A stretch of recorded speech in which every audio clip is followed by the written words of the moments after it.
Everyone, कहानी का शीर्षक है शेखीबाज मक्खी। एक था जंगल।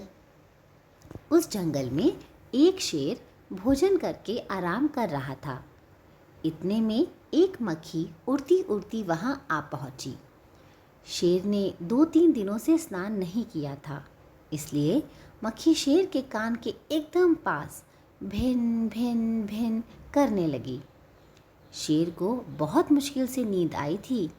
उसने पंजा उठाया, मक्खी उड़ गई, लेकिन फिर से शेर के कान के पास भिन भिन शुरू हो गई। अब शेर को गुस्सा आया। वह दहाड़ा, अरे मक्खी, दूर हट, वरना तुझे अभी जान से मार डालूंगा। मक्खी ने धीरे से कहा, छी छी, जंगल के राजा के मुंह से ऐसी बात, ऐसी भाषा कहीं शोभा देती है? शेर का गुस्सा बढ़ गया।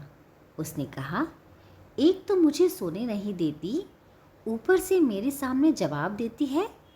चुप हो जा, वरना अभी। मक्खी बोली, वरना क्या कर लोगे? मैं क्या तुमसे डर जाऊंगी? मैं तो तुमसे भी लड़ सकती हूँ। हिम्मत हो तो आ जाओ। शेर आग बबूला हो उठा। उसने कान के पास पंजा मारा। मक्खी तो उड़ गई, पर कान जरा छिल गया। मक्खी उड़कर शेर की नाक पर बैठी तो उसने मक्खी को फिर पंजा मारा। मक्खी उड़ गई।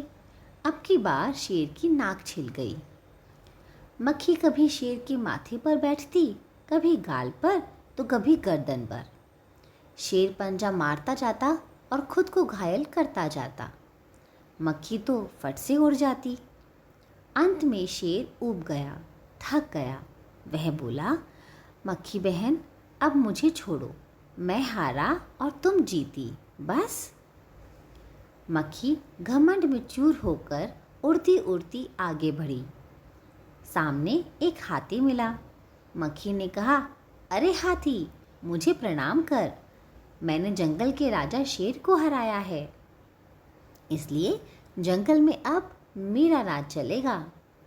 हाथी ने सोचा, इस पागल मक्खी से बहस करने में समय कौन बर्बाद करे।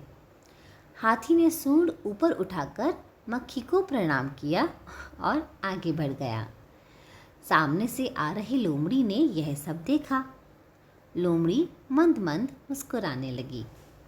इतने में मक्खी ने लोमड़ी से कहा, अरे ओ लोमड़ी, चल मुझे प्रणाम कर। मैंने जंगल के राजा शेर और विशालकाय हाथी को भी हरा दिया है। लोमड़ी ने उसे प्रणाम किया, फिर धीरे से बोली, धन्य हो मक्खी रानी, धन्य हो। धन्य है आपका जीवन और धन्य है आपके माता पिता। लेकिन मक्खी रानी, उधर वह मकड़ी दिखाई दे रही है ना, वह आपको गाली दे रही थी, उसकी ज़रा खबर लो ना। यह सुनकर मक्खी गुस्से से लाल हो उठी। मक्खी बोली, उस मकड़ी को तो मैं चुटकी बजाते ख़त्म कर देती हूँ। यह कहते हुए मक्खी मकड़ी की तरफ झपटी और मकड़ी के जाल में फंस गई। मक्खी जाल से छूटने की ज्यों-ज्यों कोशिश करती, त्यों-त्यों और भी अधिक फंसती जाती। अंत में वह थक गई, हार गई। यह देखकर लोमड़ी मंद मंद मुस्कुराती हुई वहाँ से चलती बनी। तो बच्चों, कैसी लगी कहानी?